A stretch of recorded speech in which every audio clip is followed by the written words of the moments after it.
Brought to you by V-Guard, co-powered by Sensodyne. हे बघा की कुठल्याही आंदोलनकर्त्याला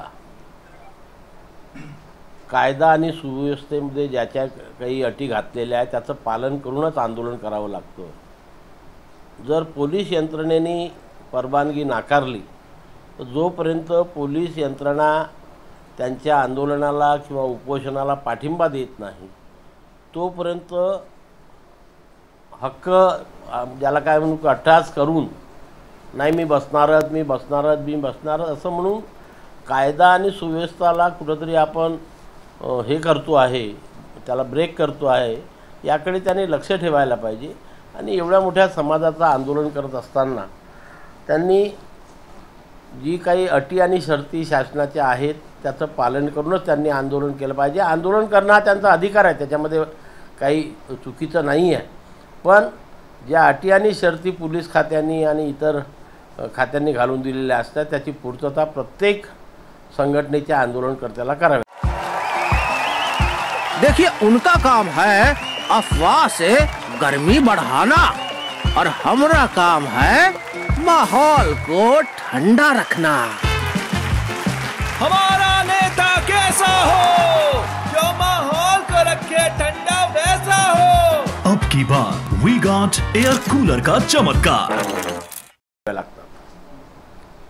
सर पोलिसांनी परवानगी नाकारली तरी आंदोलनावर ठाम आहे ते, म्हणजे मागच्या जसा प्रकार मागे घडला तसा प्रकार घडण्याची शक्यता सुद्धा त्यामध्ये दिसून नाकारता येत नाही कारण पोलीस यंत्रणेने परवानगी नाकारल्यानंतर ते त्यांना उपोषणाला बसण्यापासून किंवा मज्जाव घालतील, अडथळा निर्माण करतील आणि अशा वेळेस पुन्हा नागरिक वर्सेस पोलीस यंत्रणा एकत्र आली तर जशा प्रकारे मागे ते प्रकरण घडलं होतं तशा प्रकारची पुनरावृत्ती या आंदोलनामध्ये होण्याची शक्यता आपण नाकारू शकत नाही।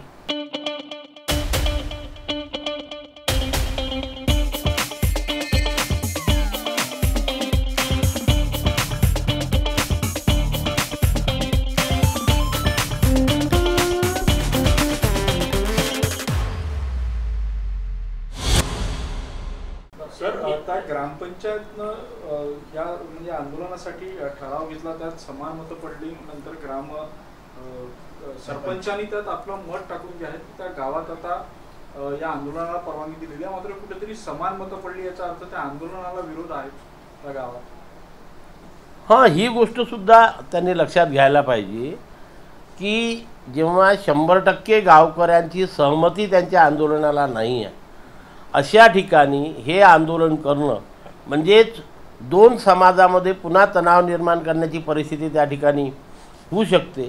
सुरुवातीपासूनच हा विरोध ज्या ठिकाणी आहे की अर्धी मतं त्यांच्या बाजूने आहे आणि अर्धी मते त्यांच्या विरोधात आहे, तर याची काळजी आणि याची नोंद त्यांनी घ्यायला पाहिजे की जेव्हा त्या गावचे 100% लोक आपल्यासोबत नाही आहे तर अशा ठिकाणी पुन्हा आपण आंदोलन करून ज्या गावामध्ये आपण आंदोलन करतो आहे त्या गावामध्येच जर तणाव निर्माण होत असेल तर त्याचे परिणाम भविष्यामध्ये संपूर्ण महाराष्ट्रामध्ये होऊ शकते आणि मग एक पर्टिक्युलर समाज वर्सेस ऑल अशा प्रकारची परिस्थिती जर निर्माण झाली तर या महाराष्ट्रामध्ये अशांतता निर्माण व्हायला वेळ लागणार। झिंझिण्यांपासून त्वरित आराम मिळवा सेन्सोडाइन रॅपिड रिलीफ बरोबर। नाही सगळी सोयऱ्यांची त्यांची जी मागणी आहे जी त्यांनी याच्या आधी पण केली त्याला कायदेशीर मान्यता त्यासाठी त्यांनी ते आज आंदोलन सुरू केलेलं आहे। व्यवहारिक आहे का ते कायद्याचं टाकुरीत बसतं का? नाही, हे बघा सरकारने सगळ्या सोयऱ्यांचं ड्राफ्ट नोटिफिकेशन काढलं तेव्हाही आम्ही त्याला विरोध केला नाही आणि सरकारने तेव्हा वारंवार सांगितलं की एवढ्या हरकती आलेल्या आहेत, त्या हरकतीचं निराकरण झाल्यावर त्या ड्राफ्टचं अंतिम प्रारूप आम्ही निर्गमित करण्याकरता तयार आहोत। आता कुठल्या परिस्थितीमध्ये ते आहे, काल परवात आचारसंहिता संपलेली आहे, त्यामुळे ते प्रक्रिया पूर्ण झाल्यावर जर त्यांनी अंतिम ड्राफ्ट काढला तरी आम्हाला काही फरक पडणार नाही कारण मी वारंवार सांगितलेलं आहे की या सगळ्या सोयऱ्याचं जे नोटिफिकेशन निघणार आहे त्याचा ओबीसी समाजावर कुठलाही परिणाम होणार नाही कारण त्यामध्ये स्पष्ट उल्लेख केलेला आहे की ज्यांच्याकडे आजोबा, पंजोबा, खापर पंजोबा, वडील यांच्या महसुली किंवा शैक्षणिक कागदपत्रावर कुणबी मराठा कुणबी किंवा कुणबी मराठा लिहिलं असेल त्यांना ते प्रमाणपत्र दिल्या जाईल. ज्यांच्या वडील आजोबा पंजोबा किंवा खापर पंजोबा यांच्यावर नोंद नाही त्यांना कुठल्याही परिस्थितीमध्ये कुणब्यांचं म्हणजेच पर्याने ओबीसीचं प्रमाणपत्र दिल्या जाणार नाही असा स्पष्ट उल्लेख त्या ड्राफ्ट ऑर्डिनन्समध्ये आहे. आणि त्याच्यामुळे ओबीसी समाजावरती त्याचा फारसा परिणाम होणार नाही आणि म्हणून आम्ही त्याची दखल घेतलेली नाही. सर, जे खासदार निवडून आलेले आहेत त्यातले काही खासदार जे आहेत जरांगे पाटलांना भेटायला जात आहे आणि त्यांचं ते जरांगे पाटलांना याचं श्रेय देखील देत आहे. त्यामुळे जे जरांगे पाटलाचं आंदोलन झालं त्या आंदोलनाचा फायदा मराठा समाजाला झाला असं म्हणावं लागेल. नक्कीच म्हणावं लागेल. पर्टिक्युलरली मराठवाड्यामध्ये मग ते बीड असो, जालना असो, औरंगाबाद असो, परभणी असो, या हिंगोली असो, नांदेड असो, या भागामध्ये जे मोठ्या संख्येमध्ये लोक निवडून आलेली आहे त्यामध्ये मराठा आणि ओबीसी, मी तर हे म्हणेल की मराठा आणि ओबीसी दोघांनी एकत्रित येऊन या महाविकास आघाडीच्या उमेदवारांना निवडून आणलेलं आहे. आणि त्याच्यामुळे जे मराठे लोक आहेत, मराठा उमेदवार निवडून आलेले आहेत, ते त्याचं श्रेय जर त्यांना देत असेल तर त्याच्यामध्ये कुठल्याही प्रकारचं वावगं नाही. त्यांना भेटलंच पाहिजे आणि अभिनंदन केलंच पाहिजे. पण सर, आता प्रश्न हा आहे की मराठ्यांना सरसकट आरक्षण देईल किंवा सगळे सोयरेचा अध्यादेश निघेल या विरोधात ओबीसी तुमच्या संघटनेनं आंदोलन केलं होतं. आता ज्यावेळी त्या आंदोलनाचा इतका मोठा इम्पॅक्ट आलेला, 23 जवळपास मराठा खासदार निवडून आलेला आहे, तर ओबीसी नेता म्हणून तुमच्या मनात तर ही भीती नाही आहे का की आगामी विधानसभेला पाहता कुठेतरी सरकार या दबावाला बळी पडेल आणि सगळे सोयरे असेल किंवा सरसकट असेल या मागण्या पूर्ण केल्या? नाही, हे बघा, आमच्या मनामध्ये कुठल्याही प्रकारची भीती नाही. मी सुरुवातीला सांगितलं की आमचा ओबीसीसुद्धा एकवटलेला आहे. आणि हे जे आपण म्हणतो की 23 आणि 24 मराठा खासदार निवडून आलेत, या महाराष्ट्र राज्यामध्ये एवढ्या मोठ्या प्रमाणामध्ये मराठा समाजाचे खासदार निवडून येण्याची काही ही पहिली वेळ नाही आहे. जेव्हापासून महाराष्ट्र राज्य तयार झालं तेव्हापासूनचा इतिहास जर आम्ही बघितलं तर या महाराष्ट्रामध्ये मराठा जातींच्या लोकप्रतिनिधीचं वर्चस्व राहिलेलं आहे.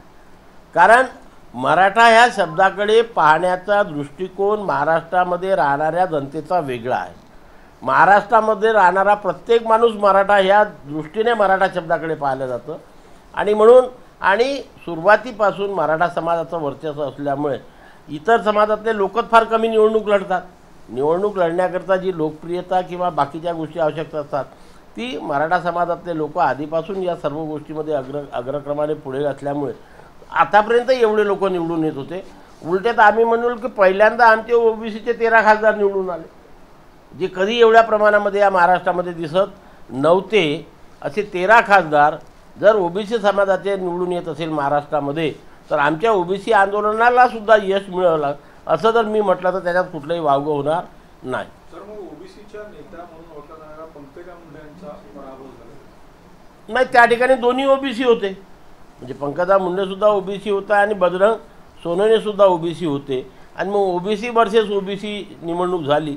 आणि मी मागेसुद्धा असं म्हटलं होतं की आज जे ओबीसीचं आंदोलन सुरू आहे त्याला वेळोवेळी कोणी मदत केली आणि भविष्यामध्ये आम्हाला जे काही प्रश्न केंद्र आणि राज्य सरकारकडून brought to you bye V-Guard, को पॉवर्ड बाय सेन्सोडाइन.